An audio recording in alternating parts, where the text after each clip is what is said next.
Hello, this is Biobeat, brought to you by Biotechnology Board in Pittsburgh, Pennsylvania, where we bring life-saving innovations to life. I'm Kanak Iyer, co-founder of the board. Our mission is to make Pittsburgh a hub for global partnerships in biotechnology. We recently hosted the first Pittsburgh Biotechnology Summit at the Carnegie Science Center, where we brought leaders in our region in biomedicine, bioengineering, the business of biotechnology, all together under one roof, along with the elected leaders of our region to make our goal a reality. And recently we hosted another wonderful symposium on AI and healthcare at the University of Pittsburgh School of Medicine. Both these were sellout events, and we couldn't have done it without our resident, what do you want to call it? I don't know what the word to use. He's the person who knows Pittsburgh the best. Our professor, I call him Professor, Bill Flanagan. You know, Bill, every time we meet there is Halloween. So last time you pulled out a trick. We hosted the Cloud Lab, remember? Oh, that's right. Nobody knew Carnegie you had Mellon's new Cloud Lab you had a trick up your sleeve then. And today you have the Biobeat, so go for it. Well, there we go, Kanak. It's great to be here with you, talking about the future. I've been in Pittsburgh for 40 years now, kind of watching the region transition from the steel city and heavy industry to a knowledge and innovation-based economy, and it's been a fabulous story to tell. But I love having new stories to tell, right, after thousands along the way over the past 40 years or so. And our focus today with one of our very first episodes of Biobeat is on founders and the future, appropriately enough. So we're going to meet two women, one who co-founded the Biotechnology Board, yes, and another who led a student team that created a startup called Korian Health that won the prestigious $1 million Hult Prize. Annalise is Korian founder and an MD and Ph.D. candidate at both the University of Pittsburgh and Carnegie Mellon. We'll ask her what she does in her spare time, right? and Susan Catalano is founder of the And she has a dog. And she has a, well, I guess she takes care of the dog, right? She walks the dog when you have a few minutes. Susan Catalano is founder of the Biotechnology Board. She's a pharmaceutical executive with 22 years of experience in strategic and operational leadership, also the founder and chief science officer of Cognition Therapeutics, and today the principal with Circle Biopharma, doing consulting all across the country, helping other founders get their footing and move forward. Welcome. Welcome. Good to have you both here. Thanks for having us. Thank you both. This is great. It's really exciting to be here. Well, and what I love is we've got two founders, kind of two generations of founders here, and maybe Susan, we can talk a little bit, start a little bit with you and kind of your journey. Especially I think folks here in Pittsburgh know Cognition Therapeutics. It's had a lot of publicity and a lot of attention. And what brought you here in the first place to found that company? Sure. So that was a story that I've told several times. I think it's sort of looked on as one of the success stories in the region, and I think it was a great, certainly a great experience for me. So after I got my doctorate in neurobiology at UC Irvine and did postdoc studies at Berkeley and Caltech, I started on a pharmaceutical industry career, initially at Roche, then at Rigel and Acumen, and then founded Cognition Therapeutics. Now, all of this was in the Bay Area. Okay. And I was aware of Pittsburgh. I had colleagues in the region, and I knew how much of a center for neuroscience it was. And but no direct ties. It's not like no you had family here or anything. No direct ties. You had a little bit of a reputation and a little bit of buzz out there on the coast, right? Absolutely. And so we were looking around the country for where to put it, and it certainly made sense to move the company from the Bay Area to Pittsburgh because it's true, the low cost of operation, the talent here, all allowed us to start that business and really grow it and scale it. So we went from an idea to an IPO in 2021, and the company is. A major discovery recently? The company is still prosecuting those clinical trials, and so the development path continues. What a great And for folks achievement. who may heard of it, not that familiar with what they do, your focus has been, or cognition therapeutics? Yeah, so this is a Would you like to disease. talk a little bit about that recent Yeah, this is a disease. small molecule? It's a disease-modifying small molecule for Alzheimer's disease. So we believe that this molecule actually can stop most of the foundational pathology that sets the disease in motion, which is great. Which So. is So exciting. it addresses the synaptic damage through, that's what I read, membrane trafficking and autophagy. Absolutely. And, and based on your experience, what are some of the challenges you had developing drugs across the blood-brain barrier? There's no question that it's challenging. I think, getting things across that blood-brain barrier, as you say, Kanak, is really one of the major hurdles that has to be Sure. overcome, Yeah. which is one of the reasons why treating brain diseases is so difficult. Hard, yes. You really need to get those therapeutics to the site where the pathology actually is. So that was cognition, and it was a great story. One that I've told in several venues, some with you, Bill. That's right, you've been on our television show, our region's Absolutely, business over the years, absolutely. yes. Everyone's been very supportive locally. Innovation Works and the Pittsburgh Life Sciences Greenhouse were foundational. But we were able to raise probably about $200 million, bring a lot of outside capital in to the region and create jobs, which is fantastic, and had our labs on the south side. Right next to what used to be the steel mill, the J&L steel mill. Which is, I've been fascinated too. If you look at the south side along the Monongahela River, there's like 24 biotech and life sciences startups in those old mill sites or in those old mill communities. It's really been a transformation over the past 20, 30 years. Absolutely. And then since starting Cognition, I've actually switched my focus over to cell and gene therapy, and this is a new modality. And so small molecules are the traditional way of drugging brain diseases, but now we have more tools in the arsenal. And this would be gene therapy approaches, cell therapy approaches, where we can do genetic medicine, actually engineer the cells and engineer the genes and deliver them to the brain and other organs where they're really needed. So it's a brave new world, and it's really exciting that a big part of that story is being played out here in Pittsburgh. That was going to be my question. Do you think gene therapy is going to be a sort of an anchor for our region here? There's no question. I had a conversation recently with Dr. Constantino Rodriguez. He's actually the lead for the effort between collaboration between University of Pittsburgh and Elevate Bio at the new facility that they're building in Hazelwood Green. So this is Base Camp, Pittsburgh, and it's going to do cell and gene therapy manufacture.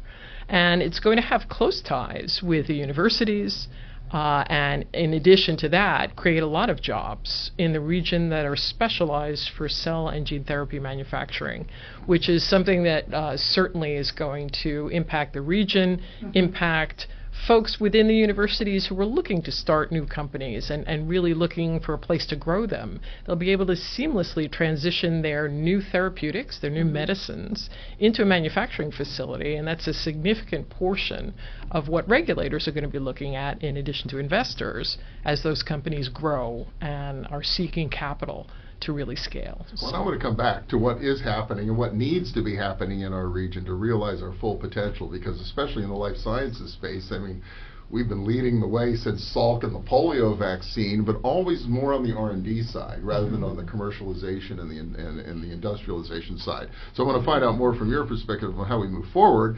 But before we do that, I want to hear a little bit from our other founder and kind of on your journey and what brought you to Pittsburgh in the first place, ultimately to found Korian Health. Yeah, so I'm a little newer on the scene. I've been here since 2020. I applied to MD Ph.D. programs across the country and ended up getting accepted to Pittsburgh. Also, my dog's best friend lives here, so she took a job at Duolingo the same time I got accepted here, and then the two dogs are close friends, so there was well, no, there no you question. go. Once I you had have two dogs that hit it off like that, you're both going to wind up in Pittsburgh, right? Yeah, That's the way life works. Yeah, I'm actually watching my friend's dog right now, and kind of crazy mini Aussie, so I'm a little scared to go home. But going back to what brought me here, I came here to study medicine and to study how to be a good physician scientist. And I have some engineering experience from undergrad, but I never expected to be starting a company. I never dreamed of being a CEO. But I think I quickly realized in my first years of medical school that many of the reasons I was seeing patients come into the ER were due to upstream lack of access. And I had some ideas, which I tentatively started to believe in. I would just go to the makerspace. Most universities have one. Pitts is in Benedum Hall in the basement, and I prototyped our very first electronic stethoscope. Tried to give it away to my patient, who I knew was driving in 2 hours for appointments. Turns out you're not supposed to just give people random things that are not FDA cleared. And so my advisor was helping me out. He's like, yeah, you'll need clearance. You'll probably also need a company. And again, none of this was part of my plan, but I think there is really something magical about the region. It's not as beautiful or new or shiny necessarily as Seattle, where I had moved from, or like New York, where I was in last weekend. But I think because people stay here, it doesn't have that transience that maybe other places do. There's a really deep sense of authenticity and resilience and kindness, I think, in the region. I mean, I've seen it in my professors, but I've also seen it in my neighbors, who will readily make me chili or bring me ice cream when I'm really stressed for med school exams, and I've just never really experienced that from strangers, and they're not strangers anymore.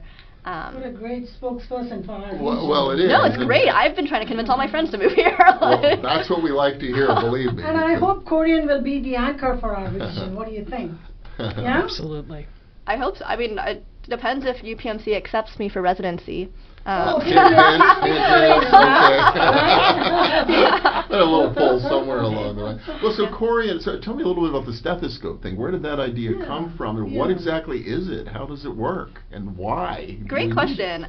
So you've probably already experienced it. Ideally, everyone goes to the doctors to get an annual physical, and you walk into the appointments, they take your weight, they check your blood pressure, and included is usually a stethoscope-based exam where they listen to your heart and lungs.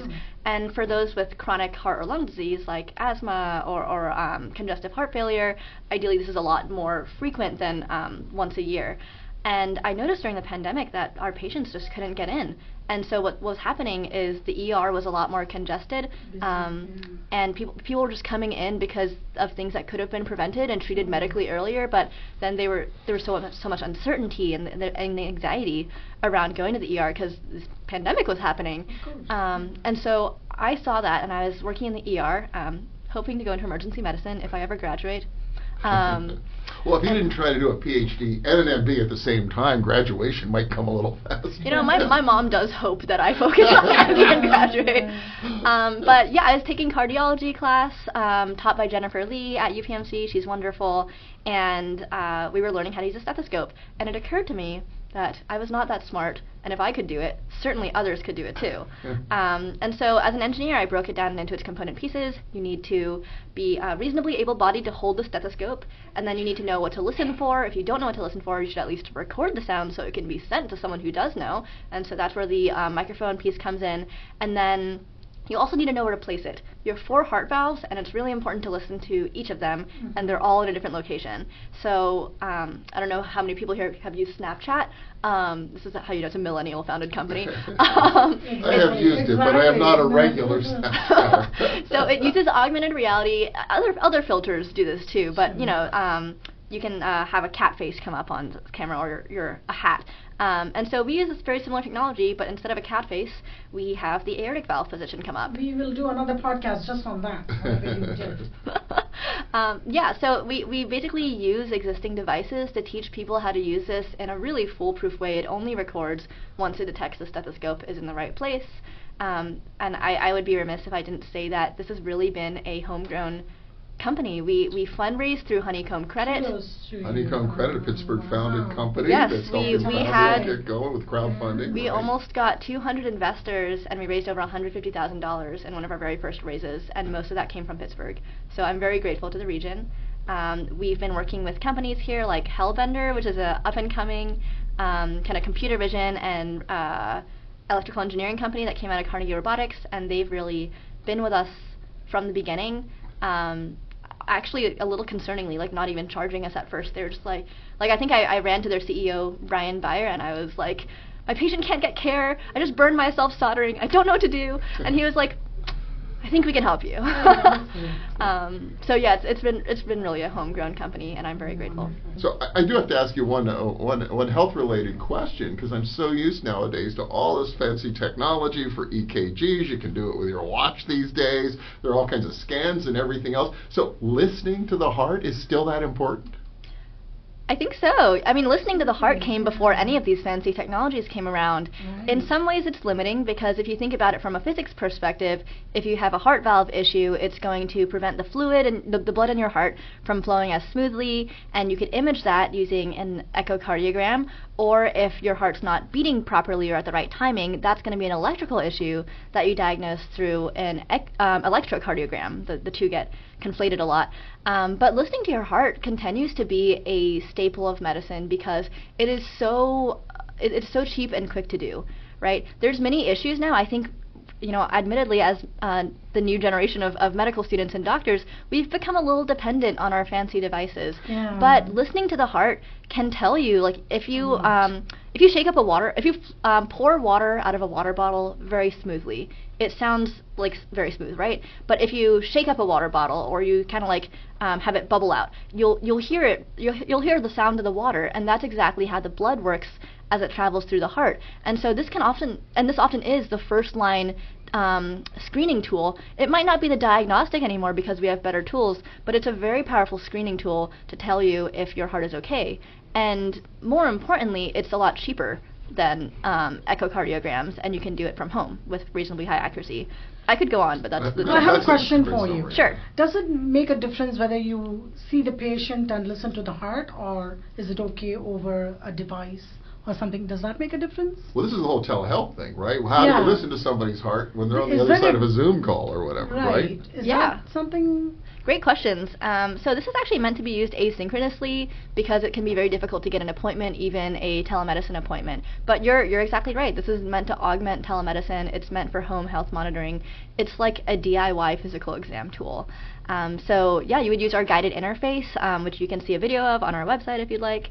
And then you take this stethoscope and you record the 4 heart valves and you record a couple lung regions, and you can send that to a doctor, and that can be used to triage. So for example, let's say your kid has asthma, and let's say they're up in the middle of the night having a hard time breathing, and on one hand you're like, take them to the ER, right? It's your kid. But on the other hand, it's the 5th time this week and you need to sleep, and you don't know what the right thing to do is. So at home you take 2 minutes and you record their breath sounds. You send that into a telemedicine doctor who's available, and they say, I'm hearing a wheeze, I'm a little concerned. Give your kid albuterol, record again in 5 minutes, and let us know if the wheeze is gone. And so that way, because not everyone is responsive to albuterol, right? And often we don't have that follow-up after we're prescribed a medication. So that's one use case where it would be done, but I mean, there's many others I could go into. Amazing.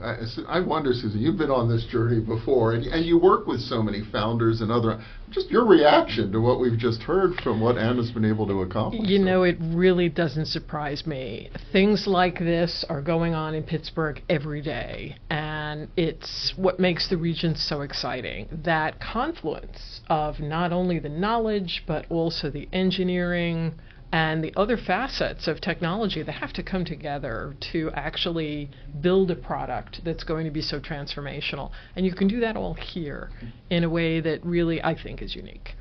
Well, I've often heard that talking to founders and technologists that, we have the brain power here to do the software, to do all of those kinds of things, but we still know how to make things here, and that's a real edge.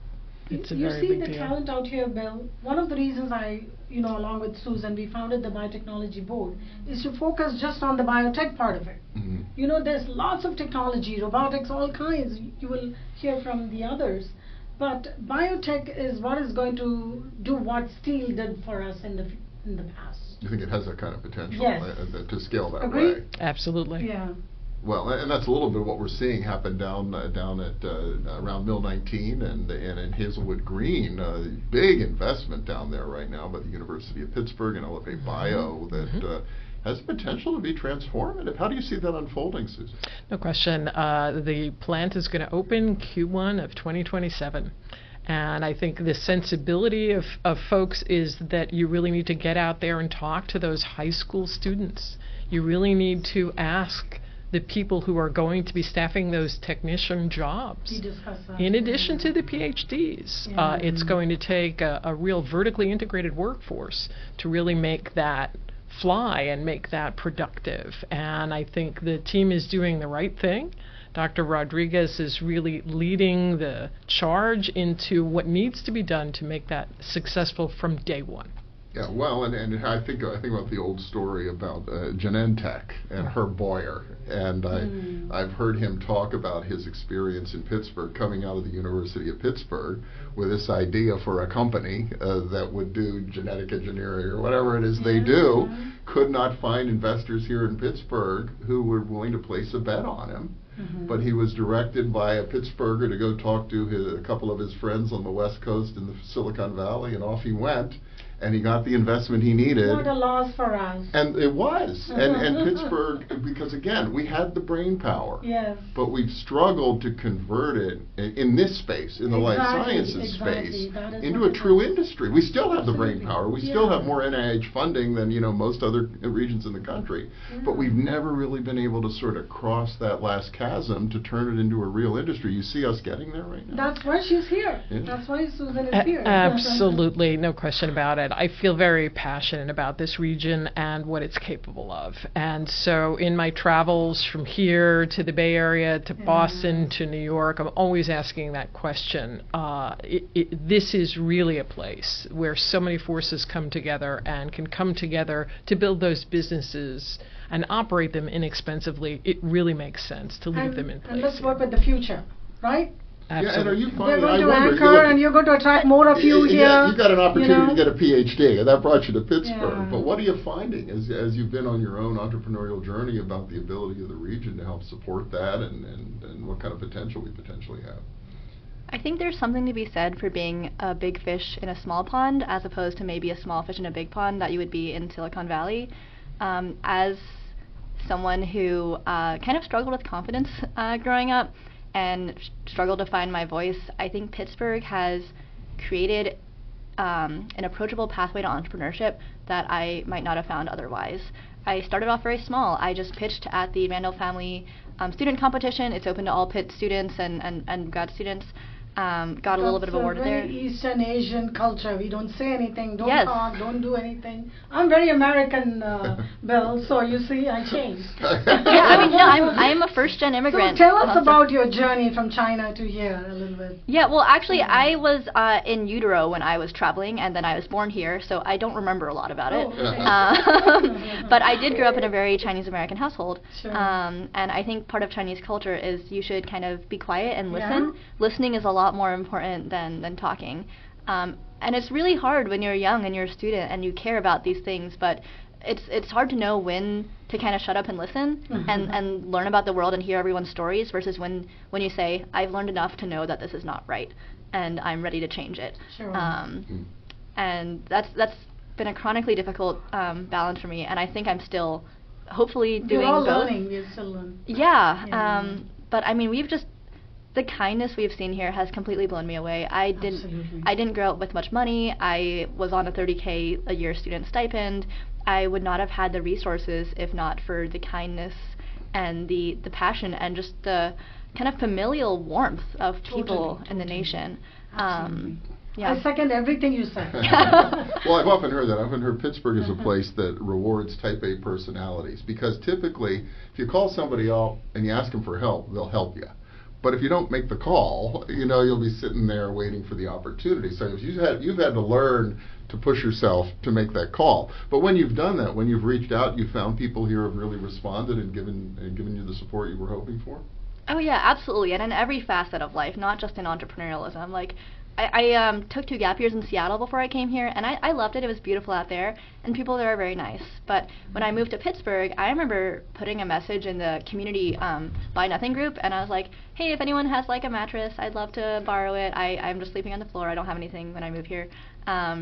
And I kid you not, 5 neighbors showed up, dropped off furniture, and just moved me in. And it That was is just so Pittsburgh. I've heard this. So Yeah. Pittsburgh. it was the most wild experience because there is a big difference in having a nice neighborhood versus having a neighborhood where you truly feel like you're family. And I think many Totally. people there have lived there for generations, and I'm so grateful they kind of adopted me into their group, and it's such a lovely community. Well, and it's one of the nice things about having 90 neighborhoods just in the city of Pittsburgh, and because people care. They care about their local community, and they care about the people next door and how they can help and support you. It's great to hear that's still happening, and you could come in here as a newcomer from the West Coast of all places and find that. Yeah, no, I've been super grateful that it's been receptive to me, and I hope I've given back too in many ways. Like, you know, there's a neighbor that I go to pick up prescriptions for because she's not very mobile anymore, and she'll make me chili, and it's just such a lovely, warm feeling to live here. Those are the kind of doctors we want, you know, the empathy and understanding, despite your technology, you know, that humanness. Well, that's so much a part of it, but it is that having that personal touch and that sense of community and belonging is so critical. But I wonder, Susan, when you think, you know, well, what's your journey been like coming to Pittsburgh? Did you have any of those similar experiences? You were at a different level when you I had the identical experience. She had a experience. mattress to sleep on. The identical experiences. There's no Really? question about it, including the mattress. Just the generosity and just the unstinting generosity and warmth in the region, and the passion for the region that people feel really rolls out the welcome mat in a way that you really don't find in many other places. Well, and it's interesting. I mean, having lived here for all these years myself, 40-some years, you know, there was an enormous sense of loss based on what happened here when the steel industry collapsed in the early 1980s, and we lost 250,000 people who moved away. I think a lot of Pittsburghers are just tickled that anybody wants to come here and put down roots, and they tend to be appreciative, and hopefully, you know, you're finding there is really outreach and response as part of that. But I wonder, beyond that, beyond just being our good, friendly selves and helpful where we are and giving great directions, all the things people talk about for Pittsburghers, what else do we need to be doing here, do you think, to realize the potential that Kanak, you and Susan really were thinking about when you founded the Biotechnology Board? You know, there's so many interesting things happening nowadays that really, I think, set the stage for enormous growth. We've heard that before, but now things are really happening that are quite different from the past 10 years within the region. So we have Dean Shekhar at the university, who has a number of initiatives. Pitt Inc. Just slip a note to his office. So Pitt Inc., the Academy of Inventors, Furnace, in addition to the Bioforge collaboration, and you know, all of that is really designed to help the students and faculty with those new companies really link up with investors on the UPMC enterprise side, where Cognition's former CEO Hank Saferstein can provide incredibly valuable feedback. We have efforts at CMU, where we've always had the Schwartz Center for Entrepreneurship, and some amazing programs there to support new company generation. We have manufacturing for cell and gene therapy that's happening now with the efforts with Elevate Bio. So I think that is coming together. There certainly are still gaps, and that's capital. So investment capital is a really big deal, and I think it was, really exciting when the Allegheny Health Network partnered with Alpha Lab Help and the great work that Innovation Works has always done for healthcare in the region, and the bio tech community in the region, Then Raju and the team at IW. Very supportive of our biotech board. Well, they've got that evergreen fund that they've come together. So it's that Alpha Lab Health Revolving Investment Fund, I think is the name, and they just announced that that's a significant amount of capital that can start those early stage seed investments, get the company off the ground to some kind of meaningful proof of concept that can then attract capital from around the country and around the world. I think it's much more international. Investment is much more international than it used to be. I think capital is crossing borders in a way that it did not previously. And so I remain very hopeful and certainly am an ambassador in my travels to bring the capital back here and to leave the companies where they started and to really... we need that. We need that mentorship. Absolutely. So you've been a great mentor to many people in this region. There is so many opportunities. There's the Schwartz Center. I'm a domain expert at LifeX. We just finished the commercialization program to get startup companies ready to pitch investors at Three Rivers Venture Fairs. So there's just all kinds of possibilities to get back to the community. So we're doing the right things. We just need to be doing more of it to really capture the full opportunity. No question. Absolutely. No question. And I wonder, from your experience, so what's next for Korian and you, and where do you go from here, and how can the community help you to take it to the next level? Oh man, that's a lot of questions. That's a lot, I guess I'll really. first start by saying I completely echo that point, and I think investing in founders, especially underrepresented founders, is something really critical. We've been very lucky to raise funds from Pittsburgh, but I think we're kind of in the minority. That's not necessarily the norm. Many of my friends who are also founders have really struggled to raise funds here. But as for what's next for Korian, it's super interesting going through medical school with an engineering mindset. I think back when I was an undergrad, deciding between engineering or bio, I was like, I like creating things. If I go into engineering, I can just talk to the doctors and they'll tell me what's wrong. That's a common misconception, though, because I think medical school really selects for people that are very good at fitting into a certain box, and it doesn't necessarily select for people that change that box. And so what happens is it's a system that perpetuates itself, and often many people have been in the system so long that they don't see the issues as issues anymore, or they don't think that it can be fixed. And so I think I'm in a really unique place in that I'm in a space that not only brings together innovation, like I'm a dual student at CMU and Pitt, and I not only that, the social capital of having access to two amazing institutions on a daily basis has been transformational. Like the ability to call up a friend and say like, hey, I need your take on this engineering question, instead of having to like hire a consultant and go through all these hoops. Like it's just we move so much faster than we would have otherwise. And I'm really looking forward to continuing to build out Korian Health into a complete home health monitoring kit that is meant to be ultra affordable, patient-centered, and helpful really at its core, and accessible from both a logistical standpoint, but also from a cultural one, have it being language accessible. And I will eventually, if I graduate, have to return to medical school after my Ph.D. I've only done 2 years of med school, and I'm doing my Ph.D., and I have the last 2 years, which are the clinical years, where you do rotations. And wouldn't it be incredible to be able to go through those years and have my list of problems that I see and be able to just funnel those directly into a company to turn the solutions into reality? I think you have a lot of opportunities, you do. Yeah, I mean, this is a company started out of saltiness. Like, I did not want to be a CEO. I was just, like, really frustrated by what I was seeing and the preventable suffering that I was seeing in the clinic. Not only that, you're going to be a role model for many young people like you in the region. Absolutely. I hope so. I do volunteer at Penn Hills Charter School for Entrepreneurship, and I've chatted with the kids there. So...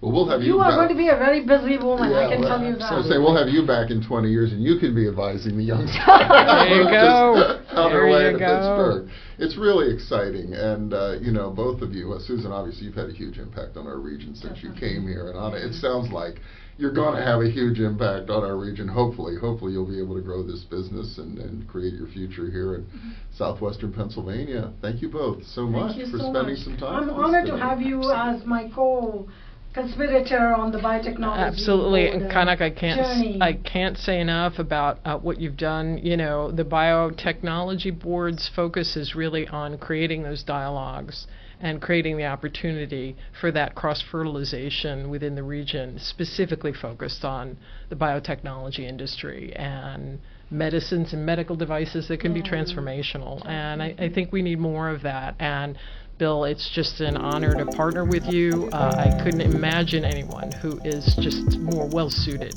to have these dialogues with these investors, the inventors, the founders, the business people who are going to make it happen. Well, it's not you to say. He's the only one in the room who does not have a Ph.D. and never will. Good for you. Save yourself.